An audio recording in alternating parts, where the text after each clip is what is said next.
আসসালামু আলাইকুম, স্বাগতম বাংলা স্কুপ সংবাদে। আমি মোহাম্মদ কিবরিয়া আজকের সব আন্তর্জাতিক খবর নিয়ে হাজির হয়েছি। শুরুতেই জানিয়ে দিব সংবাদ শিরোনাম, তারপর বিস্তারিত। হত্যার হুমকির জবাবে যুদ্ধের প্রতিজ্ঞা ট্রাম্প ও তেহরানের। মোদি আমার বন্ধু, উনি ফ্যান্টাস্টিক।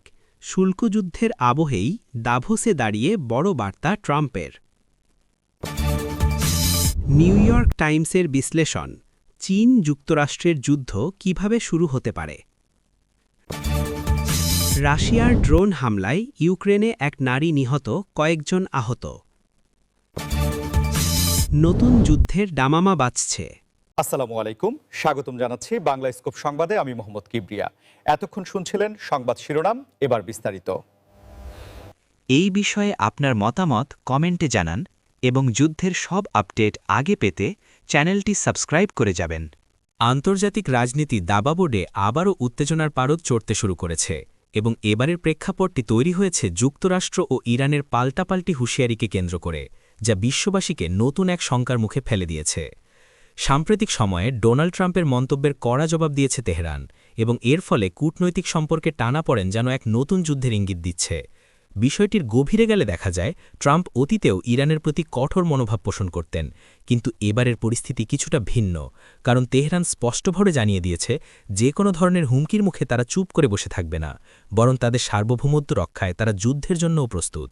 আন্তর্জাতিক বিশ্লেষকরা মনে করছেন এই দুই পক্ষের বাগযুদ্ধ কেবল মৌখিক আস্ফালনেই সীমাবদ্ধ থাকছে না, বরং এর পেছনে রয়েছে মধ্যপ্রাচ্যের ভূরাজনীতির গভীর মেরুকরণ, যেখানে একদিকে ইসরায়েল ও সৌদি আরবের মতো যুক্তরাষ্ট্রের মিত্ররা রয়েছে এবং অন্যদিকে ইরান তার নিজস্ব প্রভাব বলয় বজায় রাখতে মরিয়া।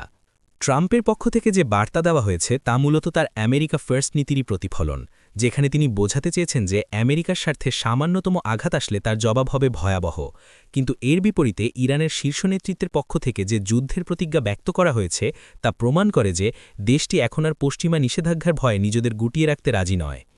এই পরিস্থিতির কারণে বিশ্ববাজারে তেলের দামে অস্থিতিশীলতা দেখা দিতে পারে বলে আশঙ্কা করছেন অর্থনীতিবিদরা, কারণ হরমুজ প্রণালী দিয়ে বিশ্বের জ্বালানি তেলের একটি বড় অংশ পরিবাহিত হয় এবং সেখানে কোনো সংঘাত শুরু হলে তার মাসুল দিতে হবে গোটা বিশ্বকে। সাধারণ মানুষের মনে প্রশ্ন জাগছে যে সত্যিই কি আমরা আরেকটি বড় সংঘাতের দিকে এগিয়ে যাচ্ছি, নাকি এটি কেবল রাজনৈতিক চাপ সৃষ্টির কৌশল। তবে ইতিহাস বলে ছোটখাটো স্ফুলিঙ্গ থেকেই অনেক সময় বড় দাবানলের সৃষ্টি হয়, আর তাই ট্রাম্প ও তেহরানের এই মুখোমুখি অবস্থানকে হালকাভাবে নেওয়ার কোনো সুযোগ নেই। আপনারা যারা নিয়মিত আমাদের নিউজ ফলো করেন তারা জানেন যে আমরা সব সময় নিরপেক্ষ বিশ্লেষণ তুলে ধরার চেষ্টা করি, তাই এই উত্তপ্ত পরিস্থিতির প্রতিটি আপডেট পেতে আমাদের সাথেই থাকুন এবং কমেন্ট করে জানান আপনি কি মনে করেন, এই উত্তেজনা কি শেষ পর্যন্ত যুদ্ধে গড়াবে নাকি আলোচনার টেবিলে সমাধান হবে।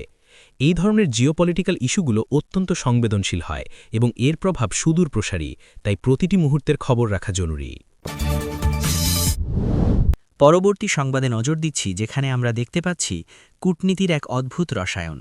একদিকে বন্ধুত্বের বার্তা এবং অন্যদিকে শুল্কযুদ্ধের আবহ, আর এই দুইয়ের মাঝেই সুইজারল্যান্ডের দাভোসে দাঁড়িয়ে ভারতের প্রধানমন্ত্রী নরেন্দ্র মোদীর ভূয়সী প্রশংসা করলেন ডোনাল্ড ট্রাম্প। ওয়ার্ল্ড ইকোনমিক ফোরামের মতো এত বড় একটি মঞ্চে দাঁড়িয়ে ট্রাম্প যখন মোদিকে ফ্যান্টাস্টিক বলে সম্বোধন করেন এবং তাকে নিজের ভালো বন্ধু হিসেবে দাবি করেন, তখন এর কূটনীতিক গুরুত্ব অনেক গভীর, বিশেষ করে এমন এক সময়ে যখন ভারত ও যুক্তরাষ্ট্রের মধ্যে বাণিজ্য শুল্ক বা ট্যারিফ নিয়ে ভেতরে ভেতরে এক ধরনের মনস্তাত্ত্বিক লড়াই চলছে। ট্রাম্প বরাবরই বাণিজ্যের ক্ষেত্রে বেশ কঠোর এবং তিনি স্পষ্টভাবেই বলেছেন যে ভারত যুক্তরাষ্ট্রের পণ্যের ওপর যে উচ্চ শুল্ক আরোপ করে তা তিনি মেনে নেবেন না। এমনকি ওটিতে তিনি ভারতকে ট্যারিফ কিং বলেও অভিহিত করেছিলেন। কিন্তু মজার ব্যাপার হল, ঠিক এই শুল্কযুদ্ধের আবহের মধ্যেই তিনি মোদির নেতৃত্বের প্রশংসা করতে কার্পণ্য করেননি। বিশ্লেষকদের মতে এটি ট্রাম্পের সেই বিখ্যাত ক্যারেট অ্যান্ড স্টিক বা গাজর ও লাঠের নীতিরই অংশ, যেখানে তিনি ব্যক্তিগত সম্পর্কের উষ্ণতাকে কাজে লাগিয়ে বাণিজ্যিক স্বার্থ হাসিল করতে চান। ভারত বর্তমানে বিশ্বের অন্যতম দ্রুত বর্ধনশীল অর্থনীতির দেশ এবং যুক্তরাষ্ট্রের জন্য ভারত একটি বিশাল বাজার, তাই ভারতের সাথে সম্পর্ক খারাপ করা যুক্তরাষ্ট্রের জন্য লাভজনক হবে না। আবার ট্রাম্প তার দেশের ভোটারদের দেখাতে চান যে তিনি আমেরিকার স্বার্থ রক্ষায় কতটা কঠোর। এই দ্বিমুখী আচরণের পেছনে আরও একটি বড় কারণ হল ইন্দো প্যাসিফিক অঞ্চলে চীনের প্রভাব মোকাবিলায় ভারতের কৌশলগত অবস্থান, যা যুক্তরাষ্ট্রের জন্য অপরিহার্য। এবার আমরা দৃষ্টি ফেরাব বিশ্বের অন্যতম প্রভাবশালী সংবাদ মাধ্যম নিউ ইয়র্ক টাইমসের একটি চাঞ্চল্যকর বিশ্লেষণের দিকে, যেখানে তারা চীন ও যুক্তরাষ্ট্রের মধ্যে সম্ভাব্য যুদ্ধ কিভাবে শুরু হতে পারে তার একটি বিস্তারিত রূপরেখা বা সিনারিও তুলে ধরেছে। এই বিশ্লেষণটি পড়ার পর অনেকেই শিউরে উঠবেন, কারণ নিউ ইয়র্ক টাইমস তাদের রিপোর্টে দেখিয়েছে যে বর্তমান যুগে যুদ্ধ শুরু হওয়ার জন্যে বিশাল কোনো ঘোষণার প্রয়োজন নেই, বরং তাইওয়ান বা দক্ষিণ চীন সাগরের মতো সংবেদনশীল কোনো ইস্যুতে সামান্য ভুল বোঝাবুঝি বা একটি সাইবার অ্যাটাকই দুটি পরাশক্তিকে সরাসরি সংঘাতে জড়িয়ে ফেলতে পারে। প্রতিবেদনে উল্লেখ করা হয়েছে যে চীন বর্তমানে তাদের সামরিক সক্ষমতা, বিশেষ করে নৌবাহিনী এবং মিসাইল প্রযুক্তিতে অভূতপূর্ব উন্নতি করেছে, যা যুক্তরাষ্ট্রের দীর্ঘদিনের আধিপত্যকে চ্যালেঞ্জ জানাচ্ছে, আর এই প্রতিযোগিতাই সংঘাতের মূল কারণ হতে পারে। নিউ ইয়র্ক টাইমসের বিশ্লেষকেরা বলছেন, যুদ্ধ শুরু হতে পারে অর্থনৈতিক অবরোধ বা চিপ সাপ্লাই চেন বন্ধ করে দেওয়ার মতো ঘটনা থেকে, যা পরবর্তীতে সামরিক পদক্ষেপে রূপ নেবে। উদাহরণস্বরূপ, তাইওয়ানের উপর চীন যদি কোনো ধরনের নৌ অবরোধ আরোপ করে, তবে যুক্তরাষ্ট্র তা ভাঙতে বাধ্য হবে এবং ঠিক সেই মুহূর্তেই আগ্নেয়াস্ত্রের ব্যবহার শুরু হতে পারে। এছাড়া মহাকাশে স্যাটেলাইট ধ্বংস করা বা একে অপরের যোগাযোগ ব্যবস্থা বিচ্ছিন্ন করে দেওয়ার মতো আধুনিক যুদ্ধের কৌশলগুলো এই রিপোর্টে উঠে এসেছে। বিষয়টি অত্যন্ত উদ্বেগের, কারণ আধুনিক প্রযুক্তির যুগে যুদ্ধ কেবল সীমানার মধ্যে সীমাবদ্ধ থাকে না। এর প্রভাব পড়ে বিশ্ব অর্থনীতি, ইন্টারনেট ব্যবস্থা এবং সাধারণ মানুষের দৈনন্দিন জীবনে। নিউ ইয়র্ক টাইমসের মতো একটি গ্রহণযোগ্য মিডিয়া যখন এমন বিশ্লেষণ প্রকাশ করে, তখন বুঝতে হবে যে পর্দার আড়ালে পরিস্থিতি কতটা জটিল হয়ে আছে। পেন্টাগন এবং বেইজিংয়ের সামরিক কর্তারা প্রতিনিয়ত ওয়ার গেম বা যুদ্ধের সিমুলেশন করে যাচ্ছেন, যাতে সম্ভাব্য সংঘাতের সময় তারা প্রস্তুত থাকতে পারেন। তবে এই বিশ্লেষণের আরেকটি দিক হল, উভয় দেশই জানে যে পারমাণবিক শক্তিধর দুটি রাষ্ট্রের মধ্যে সরাসরি যুদ্ধ হলে জয়ী হওয়ার মতো কেউ অবশিষ্ট থাকবে না। তাই এই বিশ্লেষণটিকে এক ধরনের সতর্ক বার্তা হিসেবেও দেখা যেতে পারে। চলুন এবার নজর দিই পূর্ব ইউরোপের রণাঙ্গনে, যেখানে রাশিয়া ও ইউক্রেনের সংঘাত থামার কোনো লক্ষণই দেখা যাচ্ছে না, বরং প্রতিনিয়ত নতুন নতুন প্রাণহানির খবর আমাদের ব্যথিত করছে। সর্বশেষ খবর অনুযায়ী ইউক্রেনের রাশিয়ার এক ভয়াবহ ড্রোন হামলায় এক নারী নিহত হয়েছেন এবং আরও বেশ কয়েকজন গুরুতর আহত হয়েছেন, যা আবারও প্রমাণ করে যে এই যুদ্ধে সাধারণ বেসামরিক মানুষই সবচেয়ে বেশি ক্ষতিগ্রস্ত হচ্ছে। স্থানীয় প্রশাসনের দেওয়া তথ্য মতে, রাতের অন্ধকারে যখন মানুষ গভীর ঘুমে আচ্ছন্ন ছিল, ঠিক তখনই আবাসিক এলাকা লক্ষ্য করে এই ড্রোন হামলা চালানো হয়, যার ফলে বেশ কয়েকটি বহুতল ভবন ক্ষতিগ্রস্ত হয় এবং জানমালের এই অপূরণীয় ক্ষতি সাধিত হয়। ইউক্রেনের আকাশ প্রতিরক্ষা ব্যবস্থা বেশ কিছু ড্রোন ভূপাতিত করতে সক্ষম হলেও সবকটি ড্রোন আটকানো সম্ভব হয়নি এবং ধ্বংসাবশেষের আঘাতেই এই হতাহতের ঘটনা ঘটে। এই ঘটনাটি এমন এক সময়ে ঘটল যখন শীতের তীব্রতা বাড়ছে এবং ইউক্রেনের বিদ্যুৎ ও জ্বালানি অবকাঠামোর উপর রাশিয়ার আক্রমণ অব্যাহত রয়েছে, যার ফলে সাধারণ মানুষকে প্রচণ্ড ঠান্ডার মধ্যে বিদ্যুৎ ও উষ্ণতা ছাড়াই দিন কাটাতে হচ্ছে। মানবাধিকার সংস্থাগুলো বারবার বেসামরিক এলাকায় হামলার নিন্দা জানালেও যুদ্ধের নিষ্ঠুর বাস্তবতা হল সেখানে কোনো নিয়ম মানা হচ্ছে না। নিহত নারীর পরিবারের কান্না এবং আহতদের আর্তনাদ সেখানকার বাতাস ভারী করে তুলেছে, আর ধ্বংসস্তূপের নিচে আরও কেউ চাপা পড়ে আছে কিনা তা নিশ্চিত করতে উদ্ধারকর্মীরা দিন-রাত কাজ করে যাচ্ছেন।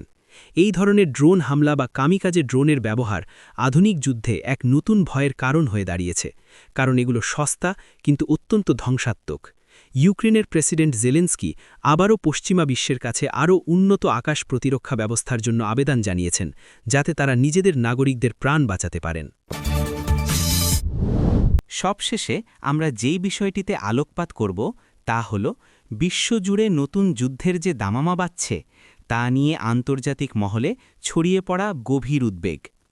আজকের সংবাদ শিরোনামগুলো ইরানের সাথে উত্তেজনা, চীন যুক্তরাষ্ট্রের যুদ্ধের আশঙ্কা, রাশিয়া ইউক্রেন সংঘাত, সব কিছু মিলিয়ে একটি প্যাটার্ন তৈরি হচ্ছে, যা দেখে মনে হচ্ছে পৃথিবী যেন একটি বারুদের স্তূপের ওপর বসে আছে। নতুন যুদ্ধের দামামা কথাটি শুনতে রূপক মনে হলেও বাস্তবতা হল বিশ্বের বিভিন্ন প্রান্তে সামরিক প্রস্তুতি, প্রতিরক্ষা বাজেট বৃদ্ধি এবং জোট গঠনের প্রক্রিয়া দেখে মনে হচ্ছে দেশগুলো বড় কোনো সংঘাতের জন্য প্রস্তুতি নিচ্ছে। ন্যাটো, ব্রিক্স এবং অন্যান্য আঞ্চলিক জোটগুলোর মধ্যে যে মেরুকরণ সৃষ্টি হয়েছে তা স্নায়ুযুদ্ধের সময়ের কথা মনে করিয়ে দেয়। কিন্তু এবারের পরিস্থিতি আরও জটিল, কারণ এখন প্রযুক্তি, সাইবার ওয়ারফেয়ার এবং অর্থনৈতিক নিষেধাজ্ঞাও যুদ্ধের হাতিয়ার হিসেবে ব্যবহৃত হচ্ছে। মধ্যপ্রাচ্য থেকে শুরু করে এশিয়া প্যাসিফিক, এমনকি আফ্রিকা ও ইউরোপের বিভিন্ন অঞ্চলেও অস্থিরতা বিরাজ করছে। আর এই অস্থিতিশীলতা বিশ্ববাসীকে ভাবিয়ে তুলছে যে আমরা কি তৃতীয় বিশ্বযুদ্ধের দ্বারপ্রান্তে দাঁড়িয়ে আছি। সামরিক বিশেষজ্ঞরা বলছেন, বর্তমানের যুদ্ধগুলো কেবল দুই দেশের মধ্যে সীমাবদ্ধ থাকছে না। প্রক্সি ওয়ার বা ছায়াযুদ্ধের মাধ্যমে পরাশক্তিগুলো একে অপরের বিরুদ্ধে লড়ছে, যার ফলে সংঘাতের পরিধি বেড়েই চলেছে। সাধারণ মানুষ হিসেবে আমাদের মনে ভয় কাজ করে, কারণ যুদ্ধের ফলে দ্রব্যমূল্যের ঊর্ধ্বগতি, শরণার্থী সংকট এবং অর্থনৈতিক মন্দা আমাদের সরাসরি প্রভাবিত করে। জাতিসংঘ সহ আন্তর্জাতিক সংস্থাগুলো বারবার শান্তির আহ্বান জানালেও ক্ষমতার দম্ভে সেই আহ্বানগুলো ম্লান হয়ে যাচ্ছে। তবে আশার কথা হল, বিশ্বের সাধারণ মানুষ যুদ্ধ চায় না, তারা চায় শান্তি ও স্থিতিশীলতা, এবং সামাজিক যোগাযোগ মাধ্যমের কল্যাণে এখন যুদ্ধবিরোধী জনমত গঠন করা অনেক সহজ হয়েছে। আমরা আমাদের চ্যানেলের মাধ্যমে আপনাদের কাছে এই বার্তাটি পৌঁছে দিতে চাই যে সচেতনতা এবং ঐক্যই পারে এই যুদ্ধের দামামা থামিয়ে দিতে।